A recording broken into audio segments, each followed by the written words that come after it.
Bismillahirrahmanirrahim. Assalamualaikum warahmatullahi wabarakatuh. Kami dari kelompok 2 dari Prodi Akuntansi akan menyampaikan tugas studi Islam mengenai isu keumatan budaya hidup bersih. Dengan PowerPoint sebagai berikut, dengan anggota saya sendiri, Kania Nurjana, rekan saya Saudari Aulia, dan juga Saudara Ahmad. Pertama-tama kita bahas dulu pendahuluannya. Islam adalah agama fitrah, yaitu agama yang bersih dan mementingkan kebersihan. Dengan ajaran Toharoh, Islam mendidik pemeluknya untuk senantiasa hidup bersih dan menjaga kebersihan, baik fisik maupun lingkungan. Di antara syarat syahnya sholat adalah suci dari hadas serta badan, pakaian, dan tempat dari najis. Untuk poin pertama dari isu keumatan budaya hidup bersih, yaitu perlunya budaya hidup bersih. Bagaimana caranya budaya hidup bersih itu dapat dijalankan? Tentunya harus ada kesadaran dari individunya sendiri. Apa itu kesadaran? Menurut KBBI, kesadaran yaitu keadaan mengerti hal yang dirasakan atau dialami seseorang. Kemudian, apa itu kebersihan? Kebersihan yakni terhindar dari kotoran, sedangkan kebersihan ialah upaya manusia untuk memelihara diri dan lingkungan dari segala yang kotor dan keji dalam rangka mewujudkan dan melestarikan kehidupan yang sehat dan nyaman. Kemudian dari kedua penjelasan tersebut, apa itu pentingnya menjaga kebersihan? Kesadaran menjaga kebersihan disusun dari kesadaran menjaga dan kebersihan. Dari penjelasan yang sudah dijelaskan tersebut dapat dipahami bahwa kesadaran menjaga kebersihan adalah sebagai proses berpikir yang dapat dilakukan melalui proses pemantauan diri sendiri dan lingkungan, khususnya mengenai kebersihan, baik kebersihan diri maupun kebersihan lingkungan. Ruang lingkup kebersihan dalam Islam. Yang pertama itu kebersihan rohani, kebersihan badan, pakaian, tempat, serta dasar dianjurkan menjaga kebersihan. Kemudian poin kedua dari isu keumatan tersebut yaitu Islam sebagai agama fitrah dengan prinsip Toharoh belum tercermin dalam kehidupan yang nyata. Islam sebagai agama fitrah. Fitrah diambil dari bahasa Arab yaitu fatoro yang berarti membuka atau menguak.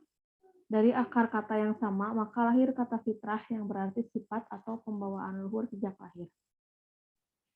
Bisa juga berarti al-fitrah, kembali ke sifat bawaan sejak lahir yaitu bersih dan suci. Islam sebagai agama fitrah mempunyai arti Islam adalah sebagai agama yang suci.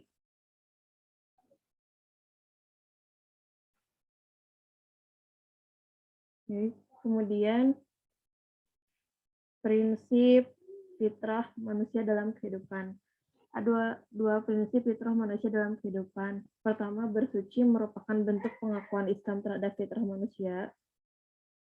Kemudian yang kedua itu menjaga kemuliaan dan wibawa umat Islam. Seperti orang Islam mencintai kehidupan bermasyarakat yang aman dan nyaman, serta Islam tidak menginginkan umatnya tersingkir atau dijauhi dari pergaulan. Untuk poin 3 selanjutnya akan disampaikan oleh Saudara Ahmad. Dipersilahkan.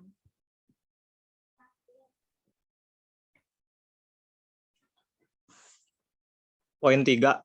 Dakwah Islam perlu menekankan Islam sebagai agama fitrah dan Toharoh sebagai perilaku sehari-hari. Yang pertama-tama kita bahas dulu apa itu pengertian Toharoh. Pengertian Toharoh secara bahasa artinya bersuci. Dan secara istilah, Toharoh itu mempunyai arti suci dari hadas dan najis, yakni keadaan setelah berwudu, tayamum, atau mandi wajib. Yang kedua, macam-macam Toharoh. Toharoh terbagi menjadi dua, yakni bersuci dari najis dan bersuci dari hadas. Bersuci dari najis dilakukan dengan berbagai cara tergantung dengan tingkatan najis tersebut. Yang pertama, najis mughladoh atau najis berat. Yang kedua, najis sedang atau mutawasito. Yang ketiga, najis ringan atau mukhafafah. Sementara bersuci dari hadas dilakukan dengan wujud untuk hadas kecil dan mandi untuk hadas besar, atau tayamum bila dalam kondisi terpaksa. Misal kita dalam keadaan di gurun, kan tidak ada air, jadi tayamum boleh digunakan untuk bersuci dari hadas.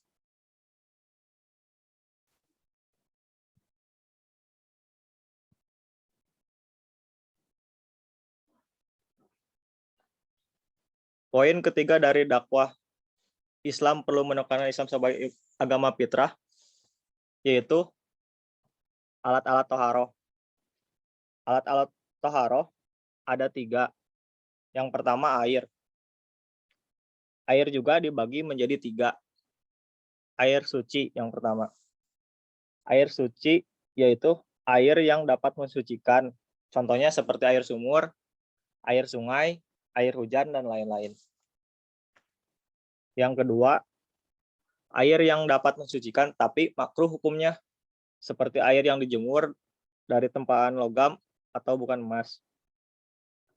Yang ketiga, air yang tidak dapat mensucikan, seperti air yang kurang dari 2 kulah, air yang sifatnya berubah, seperti air teh, air kopi, air yang berbau, dan air yang diperoleh dari mencuri. Air ini tidak bisa digunakan untuk bersuci, walaupun kita menggunakannya untuk mandi, tetapi mandi wajib kita hukumnya tidak sah. Yang kedua dari alat-alat taharoh itu ada debu yang suci. Seperti yang disebutkan tadi, ini digunakan untuk tayamum. Yang ketiga ada batu. Batu ini juga digunakan untuk keadaan tertentu jika tidak ada air dan debu.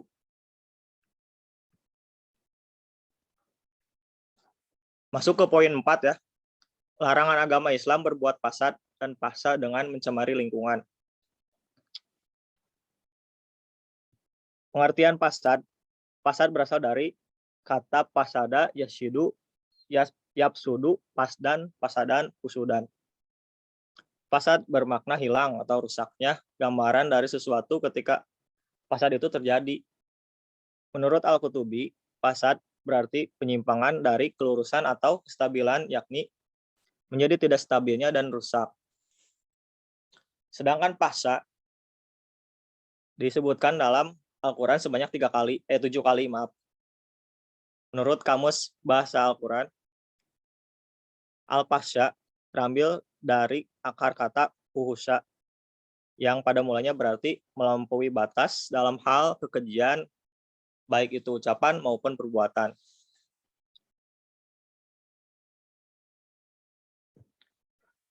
Poin larangan fahsya dan fasad dalam Al-Quran ini dikhususkan dalam kegiatan kita dalam merusak lingkungan atau mencemari lingkungan. Apa sih itu pencemaran lingkungan?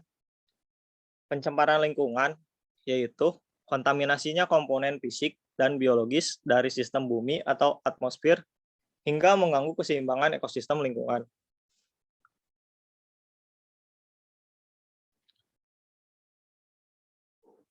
Larangan fahsya dan fasad disebutkan dalam Al-Quran dalam surat Ar-Rum ayat 41, yaitu dilarangnya umat Islam untuk membuat kerusakan di muka bumi dan mencemari lingkungan.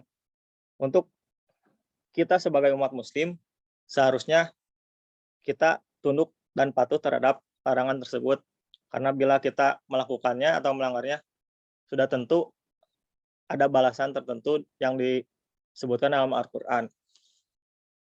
Untuk poin selanjutnya akan dibahas oleh saudara kami, yaitu saudari Aulia. Kepada saudari Aulia, saya persilahkan.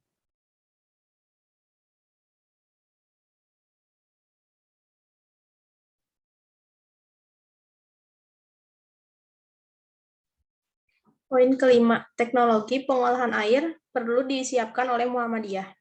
Muhammadiyah perlu menetapkan sistem water treatment plant atau WTP atau instalasi pengolahan air IPA. Water Treatment Plant atau instalasi pengolahan air adalah sistem atau sarana yang berfungsi untuk mengolah air dari kualitas air baku atau influen terkontaminasi untuk mendapatkan perawatan kualitas air yang diinginkan sesuai standar mutu atau siap untuk dikonsumsi. Biasanya, bangunan atau konstruksi ini terdiri dari 6 proses, yaitu yang pertama ada koagulasi.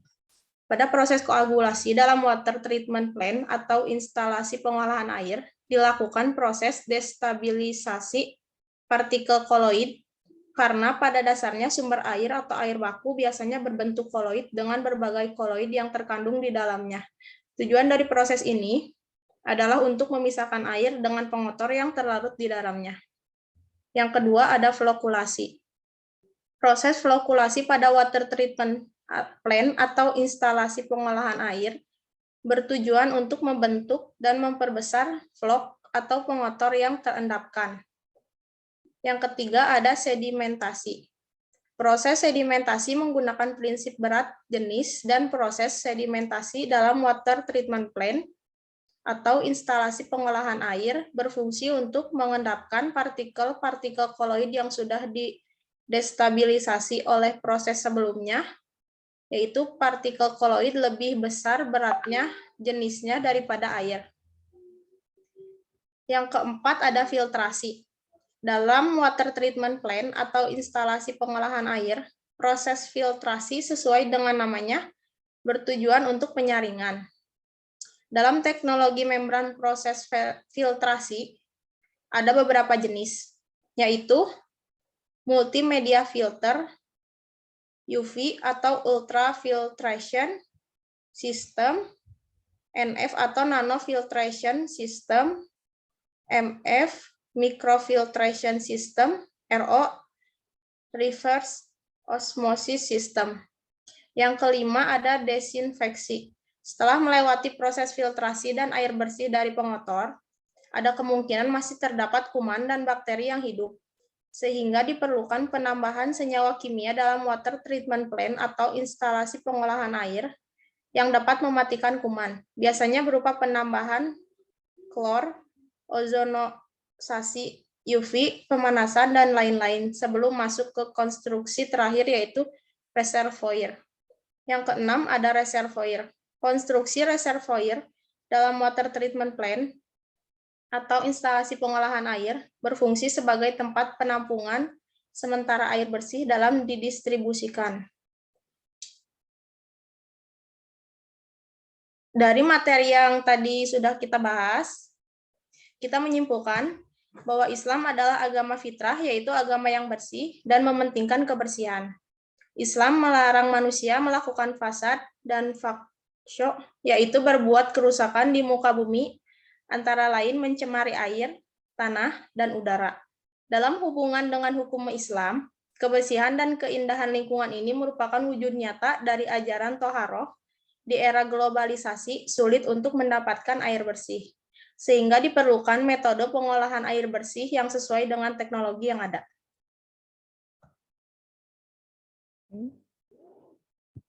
Sekian pemaparan dari kami. Mohon maaf apabila ada kesalahan.